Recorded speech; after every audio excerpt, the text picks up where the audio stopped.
লাখ লাখ মানুষের কর্মসংস্থান আর বিদেশি বিনিয়োগ টানতে দেশে ১০০টি অর্থনৈতিক অঞ্চল গড়ে তোলার যে মহাকর্মযজ্ঞ হাতে নিয়েছিল শেখ হাসিনা সরকার, অর্থনীতিতে তা তেমন ইতিবাচক ভূমিকা রাখতে পারছে না।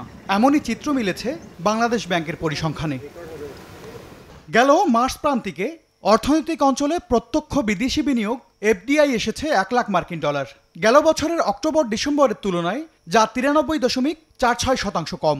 বৈষম্য বিরোধী আন্দোলনে উত্তাল গত অর্থ বছরের প্রথম প্রান্তিকের তুলনায় দ্বিতীয় প্রান্তিকেও ৮৩.১১% কমেছে এফডিআই।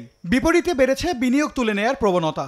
রাস্তাঘাট, এনার্জি ইনফ্রাস্ট্রাকচার, গ্যাস ইনফ্রাস্ট্রাকচার কিংবা ইলেকট্রিসিটি ইনফ্রাস্ট্রাকচার, এই জিনিসগুলোর সম্প্রসারণটা এখনও আসলে সব জায়গায় হয়নি। তো এখনও সাইন আপ করলে ধরেন কিছুদিন পরে হবে, এরকম একটা ব্যাপারে, এরকম একটা স্টেটাসে আমরা আছি।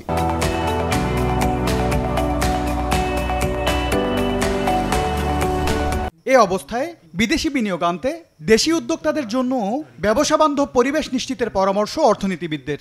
ঋণ প্রবাহ যদি দেখেন, এটা কিন্তু প্রবৃদ্ধি যেটা, এটা কিন্তু বিগত বোধহয় ২০-২২ বছরের মধ্যে সবচেয়ে কম। বেসরকারি খাতে ঋণের কোনো চাহিদাই নেই যাদের খুব একটা, কারণ তারা বিনিয়োগ করতে বা কাঁচামাল ব্যবহার করতে, উৎপাদন বৃদ্ধি করতে তাদের যে পরিবেশ দরকার সেই পরিবেশটা তারা পাচ্ছে না। সরকারি বেসরকারি সব বিশেষ অর্থনৈতিক অঞ্চলে সুযোগ সুবিধা আরও বাড়াতে হবে এবং প্রয়োজনে প্রাইভেট সেক্টরের যে পার্টিসিপেশন এই ডেভেলপমেন্টের ক্ষেত্রে, তো সেটা আর একটু এনকারেজ করতে হবে।